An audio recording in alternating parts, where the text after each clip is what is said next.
ईश्वर से हर व्यक्ति कोई ना कोई रिश्ता रखता है, लेकिन जिस रिश्ते की आज मैं बात कर रहा हूं, ऐसा रिश्ता शायद ही किसी ने रखा हो। जो प्रसंग मैं आपको सुनाने जा रहा हूं, यह बड़ा अद्भुत है, और सुनिएगा कि ईश्वर ने यह रिश्ता निभाया कैसे। हरे कृष्ण दोस्तों, मैं हूं अनुज शर्मा। वृंदावन से थोड़ा सा दूर एक झील है, मानसरोवर झील, पूर्व दिशा में। उससे 2 कोस दूर एक गांव है, माट गांव। माट गांव में एक बच्ची रहती थी, लक्ष्मी।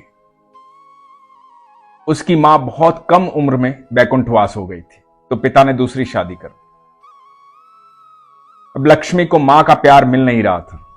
मां सौतेली थी और पिता दूसरी मां के साथ इतना मग्न था, उसे बेटी का ध्यान ही नहीं रहता था। तो एक किस्म से लक्ष्मी अनाथ हो गई। ठाकुर जी की अनन्य भक्त थी। लक्ष्मी जब छोटी थी तो उसने अपनी मां को भगवान की आराधना करते हुए देखा। मां भी ठाकुर जी की अनन्य भक्त थी, इसलिए लक्ष्मी के अंदर वो संस्कार आए।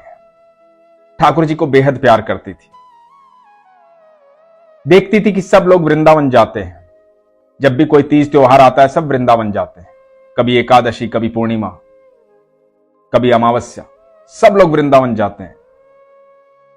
इसकी जो नई मां थी, वो और इसके पिता भी वृंदावन जाते थे, लेकिन लक्ष्मी को कोई साथ लेकर नहीं जाता था।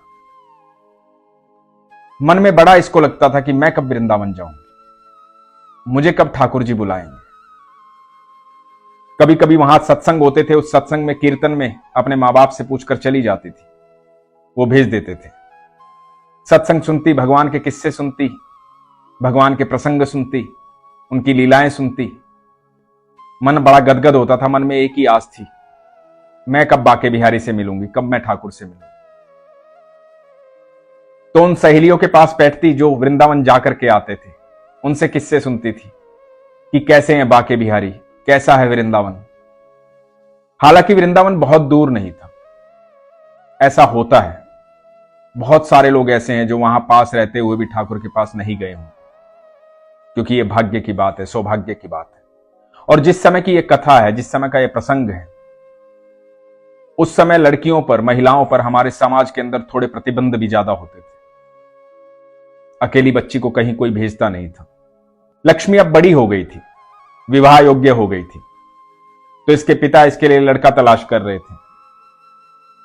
लड़का तलाश कर रहे थे, बहुत जगह लड़का ढूंढा और लड़का मिला वृंदावन में। लड़के का नाम नारायण। जैसे ही ये बात लक्ष्मी को पता लगी, लक्ष्मी बड़ी प्रसन्न हुई कि वाह, अब तो मैं वृंदावन जाऊंगी ही जाऊंगी। अब तो तय हो गया कि वृंदावन जाऊंगी। और लक्ष्मी की शादी हो गई। लक्ष्मी की शादी हो गई। लक्ष्मी तो इतने दिनों से इंतजार कर रही थी, विवाह होगा, वृंदावन जाऊंगी, मेरे ठाकुर से मिलूंगी। इस बीच लक्ष्मी ने कहीं यह सुना था कि ईश्वर से कोई ना कोई रिश्ता होता है, संबंध होता है, तो ईश्वर के ज्यादा करीब हो जाते हैं। तो लक्ष्मी को वो बात ध्यान आई। लक्ष्मी ये सोचती थी, क्या रिश्ता रखूं ठाकुर जी से, क्या संबंध रखूं। अब जब शादी वृंदावन में हो रही थी, तो लक्ष्मी ने बोला कि ठाकुर जी आज से मेरे देवर हैं। क्योंकि लक्ष्मी ने हमेशा ठाकुर जी की बाल लीलाएं सुनी थी, तो लक्ष्मी को लगता था ठाकुर जी छोटे से होंगे, सुंदर से होंगे, प्यारे से होंगे, तो आज से वो मेरे देवर है। अब जो बात कहनी होगी मेरे देवर को बोल दूंगी, जो काम करना होगा देवर को बोल दूंगी। तो ठाकुर जी को देवर रूप में माना। शादी होकर वृंदावन आई। बहू को देखने बहुत सारे लोग आते हैं, उसे देखने भी बहुत सारे लोग आए। 1 या 2 दिन बाद वापस अपने घर जाना होता है। वापस अपने घर चली गई। इनके गांव से और वृंदावन के बीच में ये मानसरोवर झील पड़ती थी, जहां राधा रानी का मंदिर है।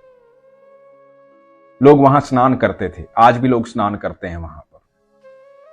जब लक्ष्मी अपने घर चली गई थी, तो पति वापस लेने गए। यही रिवाज है, पति लेने गए, लेकर वापस आ रहे थे, तो रास्ते में आई मानसरोवर झील। मानसरोवर झील आते ही पति ने कहा कि मैं स्नान कर लेता हूं, तुम बैठो। और लक्ष्मी राधा रानी के मंदिर के पास बैठ गई।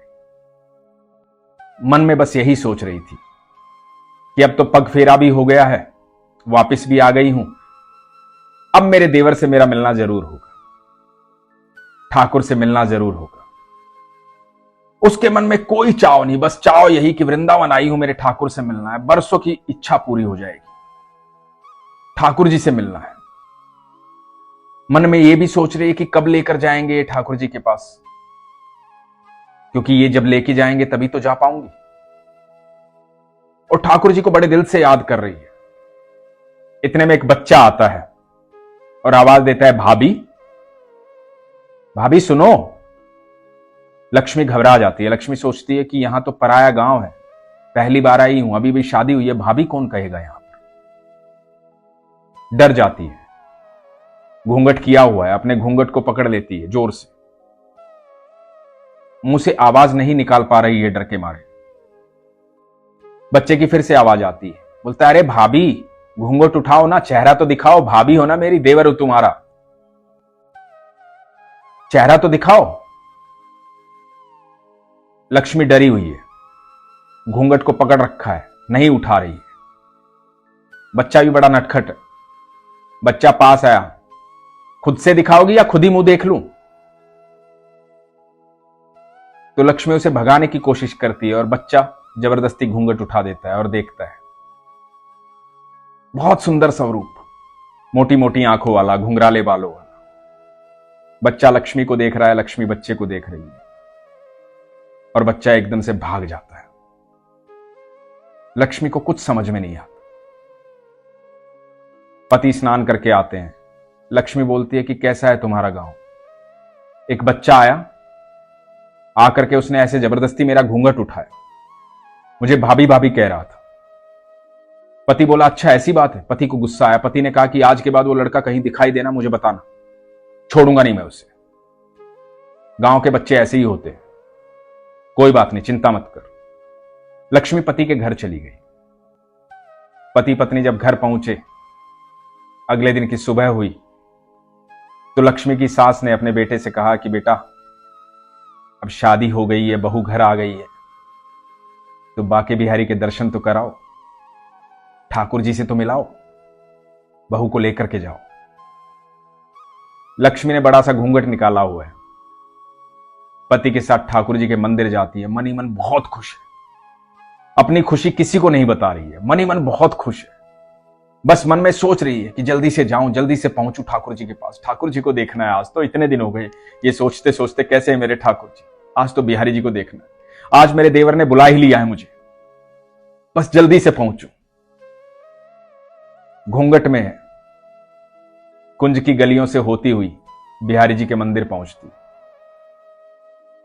मन ही मन बहुत सारी कल्पनाएं हैं, आनंद में है, खुश है, एकदम प्रसन्न है, बरसों की इच्छा पूरी होने वाली है। मंदिर के अंदर पहुंचती है, ठाकुर जी के सामने पहुंचती है, सोच रही है घूंघट उतारूं ना उतारूं, मन बहुत है उतारने का, ठाकुर जी को देखने का, पर यह डर है पति डांट ना दे, क्योंकि ये रिवाज है, यहां कोई लोग देख ना ले, इसलिए घूंघट उतार नहीं रही है। इतने में पति कहते हैं कि अरे ठाकुर जी के सामने खड़ी हो, घूंघट उतारो, ठाकुर जी को देखो अपनी आंखों से, और ठाकुर जी भी तो तुम्हें देखेंगे। और लक्ष्मी घूंघट उठाती है, जैसे ही बाके बिहारी को देखती है स्तब्ध हो जाती है, देखती रह जाती है। उसे बाके बिहारी का विग्रह नहीं दिखाई दे रहा, उसे वो बच्चा दिखाई दे रहा है जिसने आके कहा था, अरे घूंघट तो उठाओ भाभी, मुझे देखना है तुम्हें। वो बच्चे को देखती है और जोर से चिल्ला पड़ती है, देखो मैंने तुम्हें कहा था ना एक लड़का आया था, यही है वो लड़का, ये देखो ये देखो, ये सामने खड़ा हुआ, यही वो लड़का है, इसने मेरा घूंघट उठाया था। और मंदिर के आसपास के लोग भी देखने लग जाते हैं। वो बिहारी जी की तरफ उंगली करके कह रही है, यही है वो लड़का, पहली बार बिहारी जी के मंदिर आई है। पति बोलता है कि ठाकुर जी तुमसे मिलने आए थे, जब मैं स्नान कर रहा था ठाकुर जी तुमसे मिलने आए थे। लक्ष्मी बोलती है ठाकुर जी हैं, और लक्ष्मी भाव विभोर हो जाती है, सबकी आंखों से अश्रु बह रहे। मेरा देवर मुझसे मिलने आया था, मैंने कहा था मुझसे मिलने आना, मुझसे वहीं पर मिलने आया था। मैं याद कर रही थी मेरे देवर को कि कब मिलूंगी कब मिलूंगी, ये तो मुझसे पहले मेरे पास पहुंच गया। ऐसे हैं ठाकुर जी, ऐसे हैं कन्हैया। मैं सच कहता हूं, विश्वास रखो बस, वो आपके आसपास हैं, आपकी एक आवाज पर आपके पास आएंगे, क्योंकि आपके पिता हैं। जैसे मां की ओरनाल जुड़ी होती है ना बच्चे से, मां का संबंध होता है ना बच्चे से, वो संबंध है ठाकुर जी का हम सबसे, वो संबंध है राधा रानी का हम सबसे। यहां पृथ्वी पर हमें उस ओरनाल से अलग कर दिया जाता है, मां की ओरनाल से स्वतंत्र कर दिया जाता है, लेकिन जो ओरनाल हमारे और ईश्वर के बीच में बंधी हुई है ना, वो कोई अलग नहीं कर सकता, कभी अलग नहीं कर सकता, क्योंकि वो विश्वास की ओरनाल है। और जिस दिन विश्वास कमजोर होगा, शंका होगी, उस दिन ओरनाल टूट जाएगी। मैं सच कह रहा हूं आपसे, आपकी नाभि से उसकी नाभि तक एक संबंध जुड़ा हुआ है। हम सब उन्हीं की संतान हैं, हम सब उन्हीं के दिल में रहते हैं। हमारा गहरा संबंध सिर्फ ईश्वर से, सिर्फ और सिर्फ ईश्वर से। इसलिए हमेशा कहता हूं, अपने विश्वास को मजबूत रखो, अपना ख्याल रखो। हरे कृष्ण।